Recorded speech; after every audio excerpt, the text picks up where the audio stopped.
바른미래당 중앙선대위원장 겸 안철수 서울시장 후보 선대위원장직을 최근에 수락하신 손학규 전 대표를 직접 수행해 보셨습니다. 안녕하십니까? 예, 안녕하십니까? 거의 1년 만에 뵙는 것 같은데 예. 얼굴이 굉장히 좋아지셨습니다. 잘 먹고 잘 놀았으니까요. 마음이 편하셨나 봅니다. 이렇게. 예, 편하게 지냈습니다. 근데 너무 꼭 또 편한 것도 아니고. 제가 여러 번 뵀는데 제 기억에서는 가장 얼굴이 빛이 나는 반질반질. 그래요? 예. 10년 이상 젊어 보이시고. 고맙습니다. 기분이 굉장히 좋으신가 봅니다. 좋습니다. 자, 왜 좋은지 한번 여쭤보도록 하겠습니다. 네. 우선 바른미래당과 하느냐, 혹은 민주평화당과 하느냐, 혹은 과거 함께 했던 민주당과 함께 하느냐, 여러 가지 옵션이 있는데, 그 중에서 바른미래당과 왜 손을 잡았냐? 예, 이 질문부터 드리지 않습니까? 제가 바른미래당 당원이니까요. 작년에 국민의당으로 예. 대통령 경선에 나왔었죠. 예. 그리고 국민의당이 그대로 바른미래당이 됐으니까. 그대로는 아니지 않습니까? 근데. 민주평화당으로 빠져나간 분들도 있죠. 빠져나갔죠. 근데 저는 그냥 있었으니까요. 그러니까요. 그러니까 그것도 선택인데 예. 왜 그렇게 다른 곳으로 빠져나가거나 바른미래당과 함께 하거나 혹은 무소속으로 남거나 여러 가지 선택이 있을 텐데 그중에 그냥 바른미래당과 함께 가는 걸 선택하셨는지. 그때는 사실 정치에 대해서 왜들 이래야 되나. 민주평화당이 따로 만들어지는 것에 대해서는 저는 반대를 했고요. 그렇다고 바른미래당이 잘했다는 것도 아니고 민주평화당을 떨어뜨려 놓고 합당한다는 게 제대로 된 통합이 아니다. 그래서 사실 통합 과정에 전혀 관여도 안 했고 통합 전당대회에 참여도 안 했고 그랬었죠. 이 과정이 그렇게 바람직하지 않다는 메시지 정도만 중간에 내셨던 것 같은데. 예. 하여튼 지금은 그러면 바른미래당과 할 일이 있다고 생각하신 거 아니겠습니까? 그렇죠. 그러니까 제가 있다가. 중간에 이게 통합이 제대로 돼야지 호남 세력을 소외시키고 통합해서 되겠느냐 이건 안 된다. 또 통합의 절차 과정도 문제다. 그러나 우리나라 중도 개혁의 제3정치 세력은 꼭 필요하다. 바른미래당이 잘 됐으면 좋겠다. 그렇게 입장을 분명히 밝혔죠. 그러니까 통합 과정은 여러 가지 문제가 있었고 비판의 지점이 있지만 그러나 줄곧 얘기해 오셨던 제3 세력의 등장 이건 굉장히 필요한 일이다. 네네. 예. 기왕에 지금 바른미래당이 이렇게 만들어졌다면 지금까지 얘기해 오셨던 제3 세력이 될 수 있도록 만들어야 되겠다 이렇게 그렇습니다. 하신 거네요. 근데 지금 현재는 제3 세력을 할 수 없지 않습니까? 지금 제3 세력의 잠재력을 충분히 갖고 잠재력만 있죠. 가지고 있는데. 지금 또 제3당이고. 아니 왜 웃으세요? 세 번째 당이라는 것과 제3 세력은 좀 다른. 그리고 민주평화당이 호남 세력이 떨어져 나가긴 했지만 그러나 중도 개혁 세력으로서의 좌우의 만남 동서의 만남 그 의미는 확실히 갖고 있는 것이고 또 지금과 같이 제1당 민주당이 완전히 이제 압권으로 쓸고 있는데 제2당 자유민주당은 좀 비실비실하고 있죠. 이번 지방선거를 통해서 제3의 정치 세력이 앞으로 우리 한국 정치를 합리적인 진보와 개혁적인 보수 이런 세력들이 합쳐서 중도 개혁의 새로운 정치 세력을 만들어서 정치의 새로운 중심을 잡아야 된다. 이런 생각입니다. 근데 이제 동서에 만나면서 호남이 떨어져 나가서 선은 안 왔어요. 그리고 좌우에 만나면서 상대적으로 진보적인 분들은 민주평화당으로 가서 그쪽도 안 왔습니다. 그런데 그분들이 꼭 진보적이다. 상대적으로 그렇다는 상대적으로. 그렇습니다만 진보적이라기보다는 지역주의 정치를 한 거죠. 그 점은 제가 좀 아쉽게 생각을 하고 제가 아주 가까운 분들이 많습니다. 그러나 합당 과정, 통합 과정이 그분들로 봤을 때 답답하고 이제 합리적이지 않기는 했지만 그래도 따로 떨어져 나가서 거의 완전히 호남당입니다. 예. 호남당을 다시. 그 점부터 비판받을 수 있는데 제 말은 뭐냐면 동서화합 좌우의 만남은 아니라는 거죠. 그러나 예. 지금 호남 출신 국회의원들이 5명이나 있습니다. 상대적으로 예. 보수적인 분들이 글로 갔기 때문에 또 그래서 그 동서화합과 좌우의 만남이 캐치프레이즈였는데 그렇게는 되지 않았다. 결과적으로는. 보수적인 분들이 이쪽으로 왔다 이거는 말씀이 되지 않고 다만 이 정치적인 입장이 여러 가지가 미묘한 게 있었겠죠. 알겠습니다. 예. 그래도 동서의 만남 좌우의 만남은 캐치프레이즈로는 공감되는 약한 것 같습니다.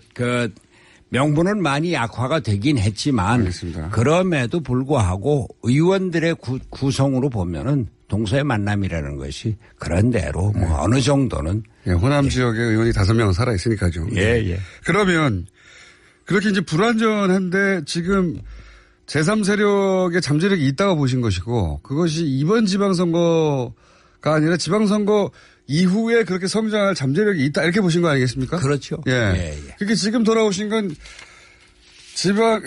선대위원장 대표님이 대선 후보도 하셨던 분인데 다른 사람을 당선시켜 주려고 정치를 다시 재개하지는 않으셨겠죠. 예. 제가 잠깐 그게 말씀을 정치 재개 이유는 아닐 것 같고 그죠?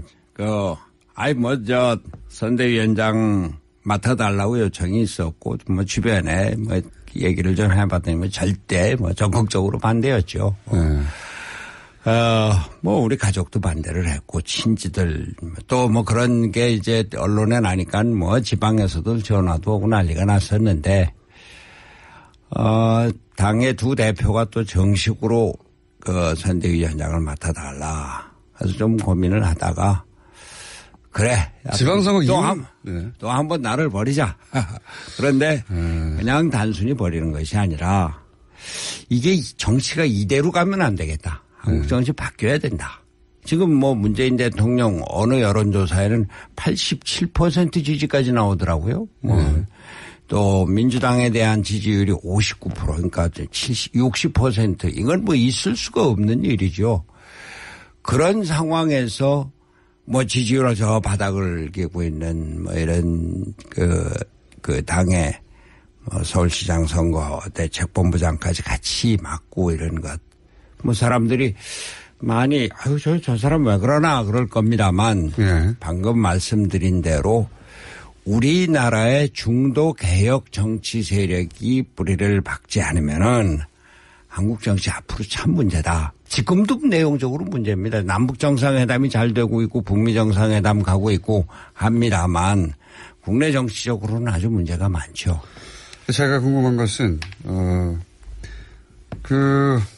대선 후보로도 뛰셨던 분인데 예를 들면 안철수 후보를 서울시장 만들어 주려고 다시 정치 일선으로 돌아와야 되겠다 결심하신 건 아닐 테고 말씀하셨다시피 지방선거 이후에 정계 개편이 있을 것으로 예상을 하신 것이고 그때 내 역할이 있다 이렇게 판단하신 거 아니겠습니까?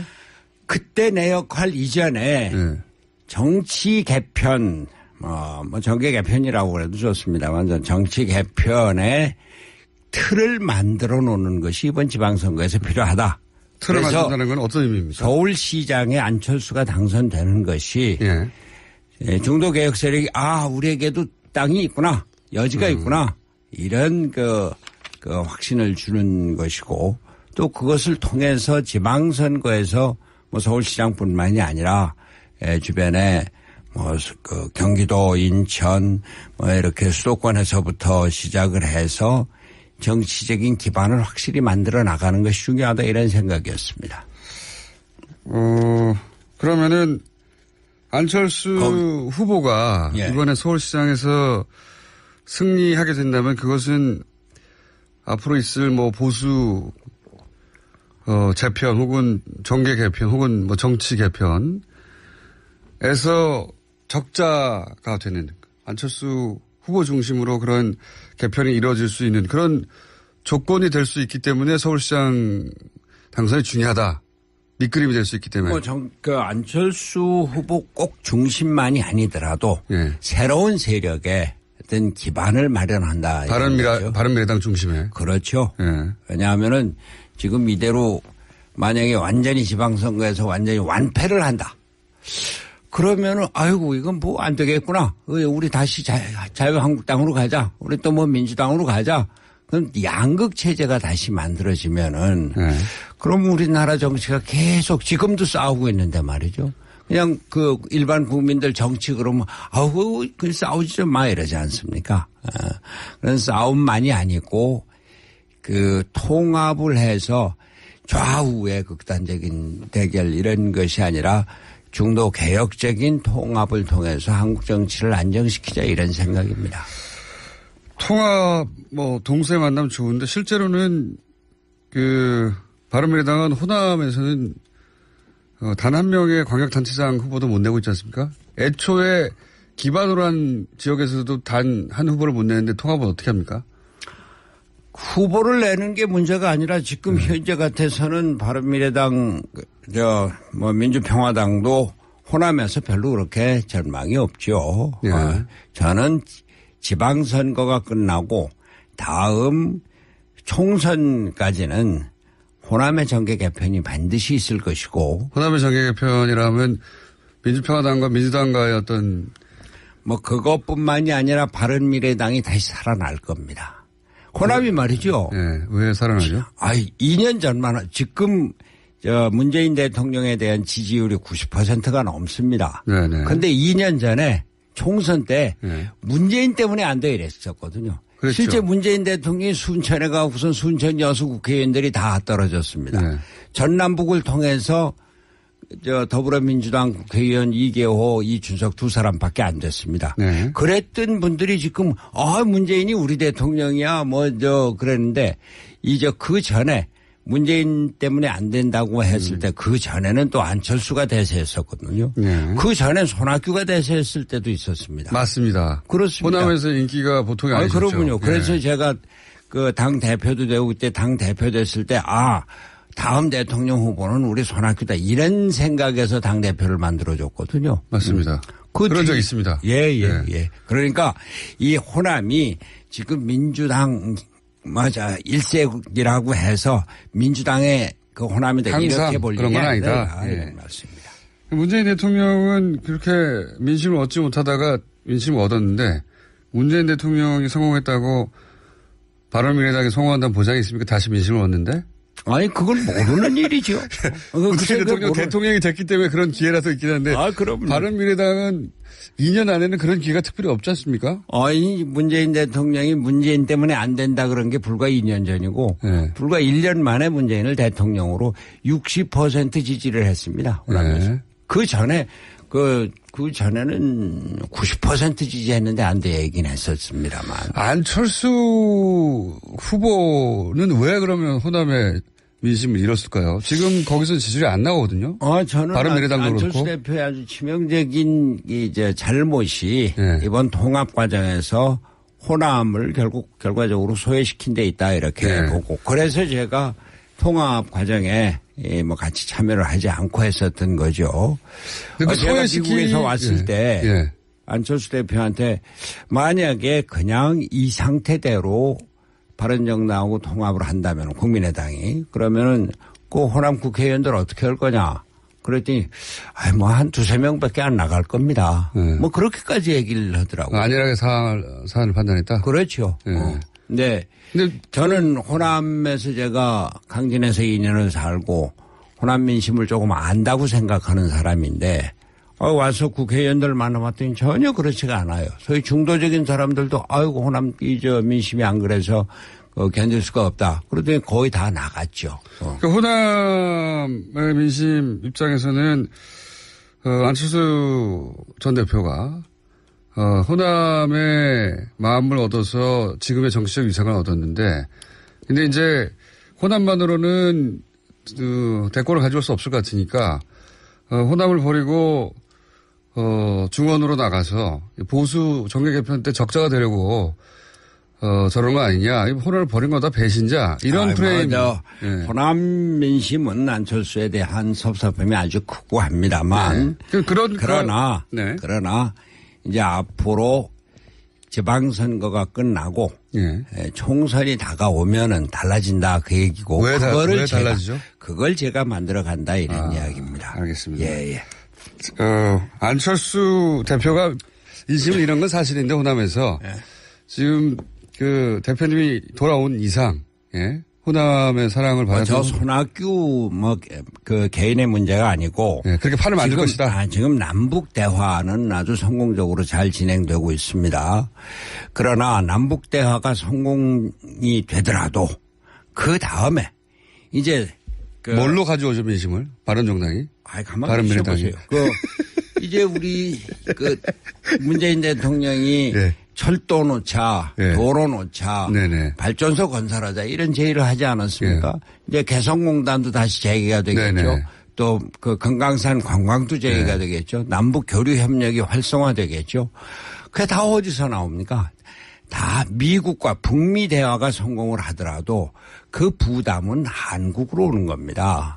한국 정부의 개발기금, 국제개발기금을 가져온다고 합니다. 국제개발기금이라고 하더라도 한국 정부에서 지원을 해야 되고 국제개발기금을 한다고 해도 한국 정부의 보증이 있어야 되는 것이고 그 짐이 모두 한국 정부로 옵니다. 그러면은 지금 자유한국당 현재 상태에서 그냥 가만히 있겠습니까?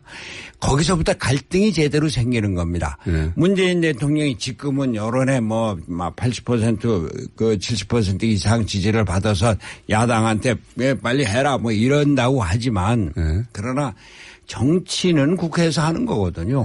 이 정치가 제대로 되려면은 그래서 소위 협치가 필요하다고 하는 겁니다. 야당의 도움을 상시적으로 안정적으로 받을 수 있는 것이 협치거든요. 너희 와서 도와. 협조 안 할래? 그게 협치가 아니거든요. 그래서 제가 말씀드리는 것이 우리나라의 헌법적인 차원에서의 개편이 필요하다고 하는. 그럼 어떻게 개편이 될 거라고 보십니까? 지방선거 후에? 이번에 문재인. 자유한국당은 쪼그라집니까? 그럼요. 근데 이번에 문재인 대통령이 대통령 발의안으로 개헌안을 제시하고 지방선거 때 같이 하자. 근데 안 했으니까 국회의원 국회를 야단치지 않았습니까? 이거 잘못된 겁니다. 알겠습니다. 대통령이 그 헌법안을 낼 때는 국회하고 협의를 해서 충분히 토의가 되고 충분히 성사가 될 수 있는 안을 내놔야지 대통령제 그대로 내놓고서는 알겠습니다. 이거 너희가 헌법 개정안 심의단원이나 이렇게 야단쳐서는 안 되는 거거든요. 그런 체제를 바꿔나가자고 하는 알겠습니다. 것이. 바꿔 나가야 되는데. 그렇습니다. 하고 싶은 이야기 많이 하셨으니까 제가 궁금한 거 좀 풀어주시죠. 그러니까 구체적으로 어떻게 바뀌는 겁니까? 저는 제가 재작년에 강진에서 올라올 때 이제 6공화국 이 체제 갖고는 정치가 안정될 수가 없다. 7공화국으로 헌법을 개정을 해야 된다. 그것은 독일식의 협치 합의제 민주주의가 돼야 된다. 이러고 올라왔는데 바로 태블릿 PC 사건이 터지고 촛불 시위로 들어갔죠. 대표님의 등장과 함께 터진 일이라 손학규 효과라고도 했습니다. 또다시 사건이 터졌다고. 아니 근데 그거는 당연히 터질 게 터졌고 근데 문제는 왜 그게 터졌느냐 얘기예요. 제왕적 대통령제의 폐해거든요. 알겠습니다. 국정농단이라는 게. 거기까지는 제가 이미 과거에도 많이 들었던 이야기인데 제가 다시 다시 전면에 쓰신 이유 관련해서 정계 개편을 예상하시잖아요. 정계 개편이 구체적으로 이제 정치를 오래 하셨으니까 딱 보면 그림이 섰으니까 이제 나가야지 하셨을 거 아니겠습니까? 어떻게 일어나는 겁니까? 그러니까 자유한국당에서 사람들이 막 탈당하고 그리고 바른미래당을 중심으로 사람들이 모이기 시작하는 겁니까? 아니면 자유한국당과 바른미래당 둘 다 해체 수준의 어떤 정계 개편이 일어나서 새로운 정당이 탄생하는 건가요? 아니면 자유한국당을 바른미래당이 흡수할 수는 없지 않습니까? 지금 정당의 사이즈상 그리고 양쪽 모두 적자 경쟁을 하고 있는데 자존심이 있지. 어떻게 일어나는 거죠? 구체적으로. 그리고 어떤 정당이 탄생하고 대표님은 어떤 역할을 하시게 됩니까, 거기서? 이제 2년 후에 총선이 있지 않습니까? 예, 예. 이제 내년 말 되면은. 내년 말에? 예, 내년 말 되면은 이제 완전히 구도가 잡힐 것이고. 예. 그 구도를 만들어 가는 것이. 예. 이제 이번. 어떤 시나리오가 가능합니까? 지금 예를 들어서. 그 바른미래당이. 예. 이번 지방선거에서 서울시장 이기고 또. 못 이기면 어떡합니까? 예? 현재 기준으로는 이기기 쉽지 않은데요. 현재 기준으로는. 근데 말이죠. 예. 제가 어제 예. 안철수 후보하고 어제는 인사동에서 종로를 갔었고 그저께 강남역에서부터 또 저 삼성역도 갔었어요. 예. 그런데 대단합니까? 저도 깜짝 놀랐습니다. 예. 특히 젊은 사람들이 예. 그 길을 가지 못할 정도로 막아서 사진 찍자고 그러고 사진 카메라 촬영하고 그러는데 아이고, 야, 이거 안철수가 정말 저게 인기인가 그냥 단순히 인지도인가. 뭐 꼭 지지를 하지 않는 사람들도 뭐 배우 같은 사람들이 그렇죠. 나왔으니까 와서 사진을 찍었을 수는 있을 텐데 아주 호의적이에요. 그리고 어제 인사동 같으면은 중년 뭐 가족들도 많고 그랬는데 그렇게 호의적이고 그래서. 지지율 격차가 그걸 감안하더라도 너무 큰데요, 지금은. 그런데요. 20%를 감안하더라도. 근데 그거는 지금. 따라잡습니까? 박원순 후보가. 네. 이제 문재인 대통령과 남북대화에 얹혀 있는 겁니다. 그러니까 지금 선거운동을 안 하고 그냥 출마 선언만 하고 사무실로 다시 돌아가지 않았습니까? 얹혀진 효과를 그렇다고 없애버릴 수도 없지 않습니까? 그런데요. 문재인 대통령이 그대로 재미있는 게요. 예. 그저께 MBC 여론조사를 보면은 예. 박원순 아무것도 안 했는데 그냥 거기 얹혀 있는데 지난달보다 3%가 떨어졌어요. 겨우 3%인데요. 김문수도 3% 떨어지고. 근데 이제 안철수가 제대로 운동을 하고 또 박원순이 제대로 운동을 하면은 이 김문수 더 떨어지고 하면서 양자 구도가 될 겁니다. 솔직히 그리고 2위 전략 아닙니까 현재? 아닙니다. 아닙니다. 이길 수 있습니까? 그럼요. 그러면 이긴다 치고 이긴 다음에 왜냐하면은 저는 제가 안철수 후보하고도 개인적으로 잘 알고 그래서 사실 상당히 조심스러운데 문제는 박원순 후보하고도 개인적으로 잘 알고 그래서 좀 조심스러운데 사람들이 박원순이 뭐 했지? 지겨워. 지루해. 이 세 마디입니다. 뭐 했지? 지루해. 지겨워. 지지율 왜 이렇게 많이 나올까요?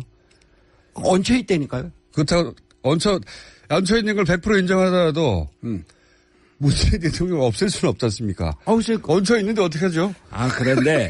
그런데 이제 문제는 이제 선거가 다가오면은 남북 대화 및 문재인 대통령에 대한 지지율과 서울시정과는 서울 시민들이 구분을 합니다. 그게 바로 안철수가 길거리에 나섰을 때 보여준 시민들의 아주 열화와 같은 지지더라 이런 겁니다. 그러면 좋습니다. 그런 열화와 같은 지지 덕분에 서울시장이 됐습니다. 그 이후 정계개편은 어떻게 일어납니까?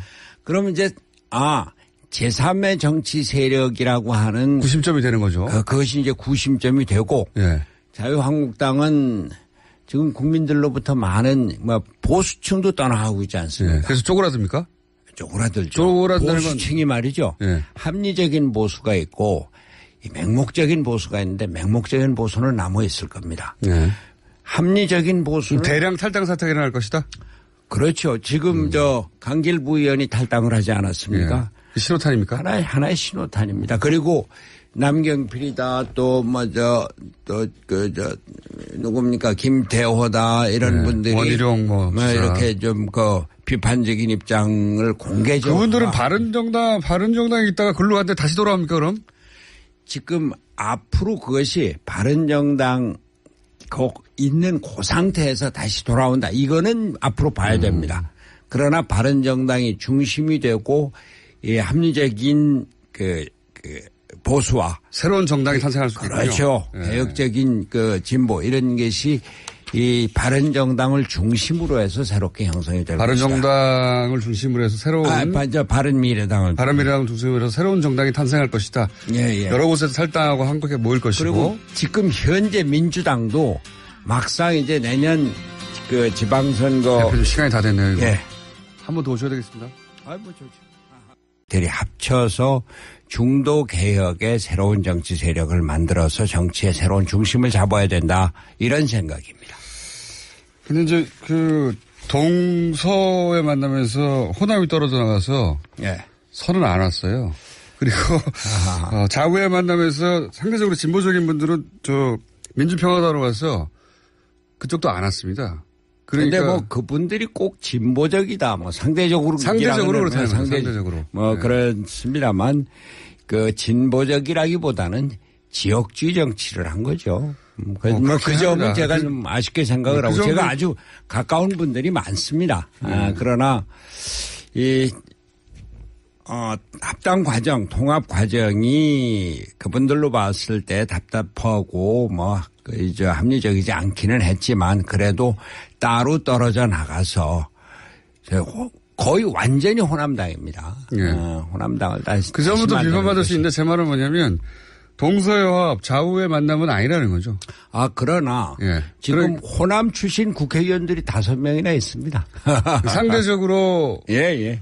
보수적인 분들이 글로 갔기 때문에 그래서 그 동서 화합과 좌우의 만남이 캐치프레이즈였는데 그렇게는 되지 않았다. 결과적으로. 뭐 보수적인 분들이 이쪽으로 왔다 이거는 말씀이 되지 않고 다만 정치적인 입장이 여러 가지가 미묘한 게 있었겠죠. 알겠습니다. 예. 그래도 동서의 만남, 좌우의 만남은 캐치프레이즈로는 공감되는 약한 것 같습니다.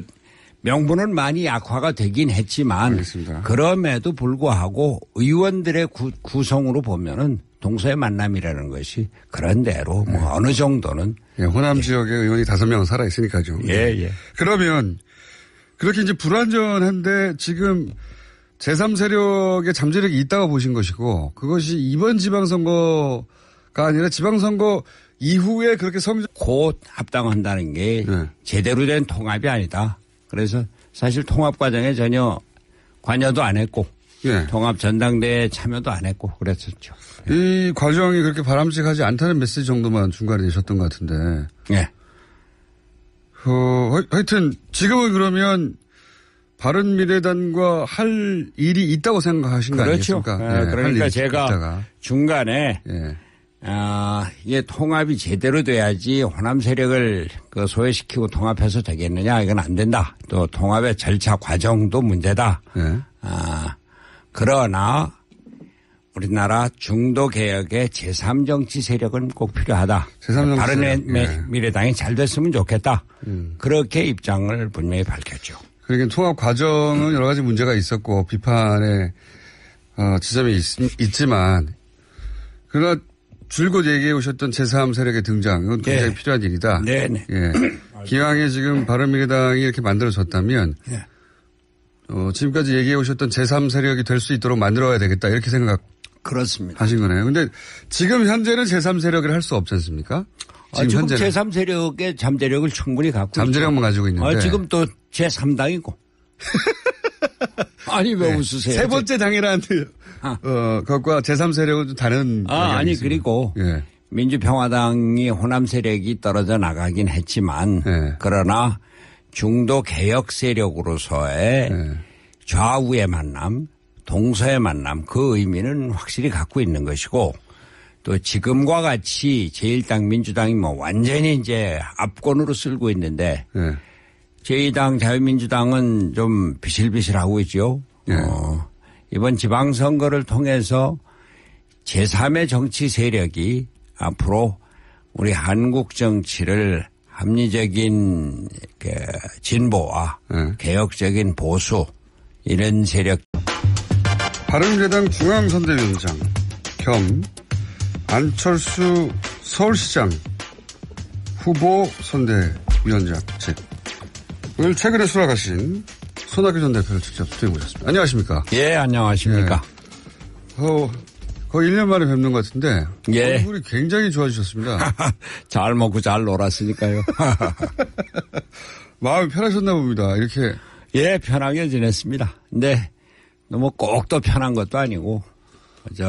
제가 여러 번 뵀는데 제 기억에서는 가장 얼굴이 빛이 나는 반질반질. 그래요? 예. 10년 이상 젊어 보이시고. 고맙습니다. 기분이 굉장히 좋으신가 봅니다. 좋습니다. 자, 왜 좋은지 한번 여쭤보도록 하겠습니다. 네. 우선 바른미래당과 하느냐, 혹은 민주평화당과 하느냐, 혹은 과거 함께 했던 민주당과 함께 하느냐, 여러 가지 옵션이 있는데, 그 중에서 바른미래당과 왜 손을 잡았냐? 예, 이 질문부터 드리지 않습니까? 제가 바른미래당 당원이니까요. 작년에 국민의당으로 예. 대통령 경선에 나왔었죠. 예. 그리고 국민의당이 그대로 바른미래당이 됐으니까. 그대로는 아니지 않습니까? 아니, 근데. 민주평화당으로 빠져나간 분들도 있죠. 빠져나갔죠. 근데 저는 그냥 있었으니까요. 그러니까요. 그러니까 그것도 선택인데, 예. 왜 그렇게 다른, 곳으로 빠져나가거나, 바른미래당과 함께 하거나, 혹은 무소속으로 남거나, 여러 가지 선택이 있을 텐데, 그 중에 그냥 바른미래당과 함께 가는 걸 선택하셨는지. 그때는 사실 정치에 대해서, 아이고, 왜들 이래야 되나. 민주평화당이 따로 만들어지는 것에 대해서는 저는 반대를 했고요. 그렇다고 바른미래당이 잘했다는 것도 아니고 민주평화당을 떨어뜨려 놓고. 후보로도 드셨던 분인데, 예를 들면 안철수 후보를 서울시장 만들어 주려고 다시 정치 일선으로 돌아와야 되겠다. 결심하신 건 아닐 테고, 말씀하셨다시피 지방선거 이후에 정계 개편이 있을 것으로 예상을 하신 것이고, 그때 내 역할이 있다 이렇게 판단하신 거 아니겠습니까? 그때 내 역할 이전에 네. 정치 개편, 정계 개편이라고 해도 좋습니다. 완전 정치 개편의 틀을 만들어 놓는 것이 이번 지방선거에서 필요하다. 틀을 그래서 만든다는 건 어떤 의미입니까? 서울시장에 안철수가 당선되는 것이 예. 중도개혁 세력이 우리에게도 땅이 있구나. 여지가 있구나. 이런 확신을 주는 것이고 또 그것을 통해서 지방선거에서 서울시장뿐만이 아니라 주변에 경기도, 인천 이렇게 수도권에서부터 시작을 해서 정치적인 기반을 확실히 만들어 나가는 것이 중요하다 이런 생각이었습니다. 그러면은 안철수 후보가 예. 이번에 서울시장에서 승리하게 된다면 그것은 앞으로 있을 보수 재편 혹은 정계 개편 혹은 정치 개편에서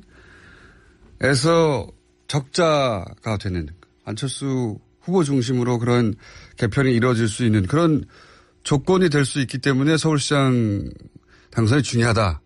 밑그림이 될 수 있기 때문에. 안철수 후보 꼭 중심만이 아니더라도 예. 새로운 세력의 어떤 기반을 마련한다. 바른미래당 중심에. 그렇죠. 예. 왜냐하면은 지금 이대로 만약에 완전히 지방선거에서 완전히 완패를 한다. 그러면은 아이고 이건 안 되겠구나. 우리 다시 자유한국당으로 가자. 우리 또 민주당으로 가자.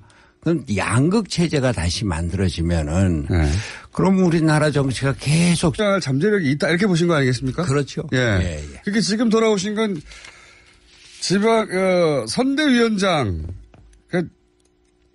대표님이 대선 후보도 하셨던 분인데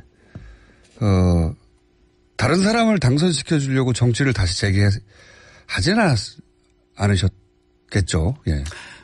제가 잠깐 그게 말씀을 정치 재개 이유는 아닐 것 같고, 그죠? 선대위원장 맡아달라고 요청이 있었고, 주변에 얘기를 좀 해봤더니 절대 적극적으로 반대였죠. 우리 가족도 반대를 했고, 친지들, 또 그런 게 이제 언론에 나니까 지방에서도 전화도 오고 난리가 났었는데, 당의 두 대표가 또 정식으로 선대위원장을 맡아달라. 그래서 좀 고민을 하다가, 그래. 지방선거 또 한 번 나를 버리자. 그런데 그냥 단순히 버리는 것이 아니라 이게 정치가 이대로 가면 안 되겠다. 한국 정치 바뀌어야 된다. 지금 문재인 대통령 어느 여론조사에는 87% 지지까지 나오더라고요. 또 민주당에 대한 지지율이 59% 그러니까 60% 이건 있을 수가 없는 일이죠. 그런 상황에서 지지율은 저 바닥을 기고 있는 이런 그 당의 서울시장 선거 대책본부장까지 같이 맡고 이런 것. 사람들이 많이 아유 저 사람 왜 그러나 그럴 겁니다만 예. 방금 말씀드린 대로 우리나라의 중도 개혁 정치 세력이 뿌리를 박지 않으면은 한국 정치 앞으로 참 문제다. 지금도 내용적으로 문제입니다. 남북 정상회담이 잘 되고 있고 북미 정상회담 가고 있고 합니다만 국내 정치적으로는 아주 문제가 많죠. 제가 궁금한 것은 그 대선 후보